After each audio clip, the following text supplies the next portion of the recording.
लंबे समय बाद लालू अपने पुराने रंग में दिखे। अपनी बातों से दिग्गजों को खूब हंसाया, बीजेपी को तो जमकर धोया।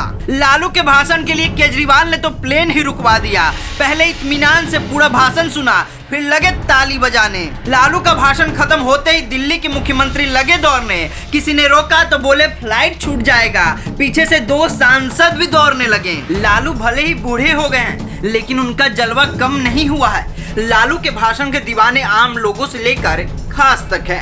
ऐसा ही कुछ देखने को मिला मुंबई में, जब लालू यादव अपना दमदार स्पीच दे रहे थे।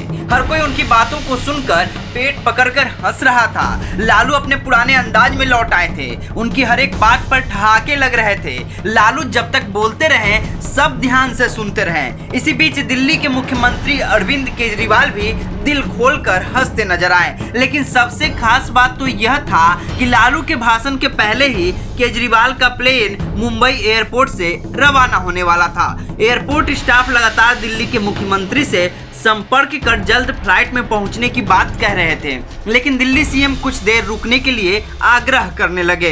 दरअसल केजरीवाल लालू यादव का पूरा भाषण सुनने वाले थे। वह 1 सेकेंड के लिए भी अपना ध्यान नहीं भटकाना चाह रहे थे। लालू भी अपने रंग में नजर आ रहे थे। वो लगातार बीजेपी पर अपने अंदाज में कटाक्ष कर रहे थे। इसके कारण केजरीवाल ने मुंबई एयरपोर्ट पर प्लेन को रुकवाए रखा। वहीं जैसे ही लालू का भाषण खत्म हुआ तो वो खुशी से ताली बजाने लगे। फिर अचानक अपने 2 सांसदों के साथ लगे दौड़ने। जब उनसे दौड़ने का कारण पूछा गया तो उन्होंने कहा कि फ्लाइट लेट हो गया है, इसलिए दौड़ रहे हैं। इसके बाद वो किसी तरह भागते हुए एयरपोर्ट पहुंचे और आनन फानन में फ्लाइट पकड़ मुंबई से दिल्ली पहुंचे। दरअसल मुंबई में आयोजित विपक्षी बैठक के बाद कई दिग्गजों ने मीडिया को संबोधित किया। इस दौरान शुक्रवार को आरजेडी सुप्रीमो लालू यादव ने बीजेपी पर तंज कसते हुए निशाना साधा। उन्होंने मजाकिया अंदाज में कहा कि वो भी बीजेपी के झांसे में आ गए थे। लालू यादव ने कहा कि आप सबको याद होगा कि कितना झूठ बोलकर, कितनी अफवाह फैलाकर बीजेपी सत्ता में आए थे।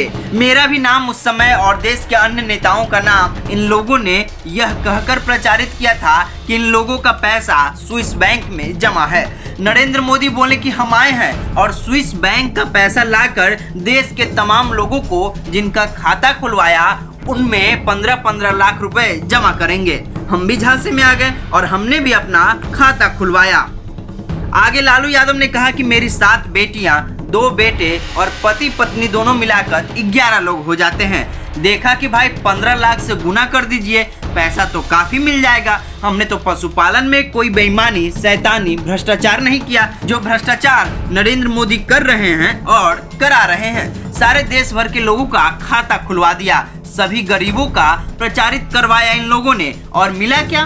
1 पैसा नहीं, सब इन्हीं लोगों का तो पैसा था। वहीं इससे पहले विपक्षी गठबंधन के घटक दलों के प्रमुख नेताओं ने आगामी लोकसभा चुनाव के मद्देनजर शुक्रवार को एक महत्वपूर्ण फैसला लिया और एकजुट होकर चुनाव मैदान में उतरने का ऐलान किया।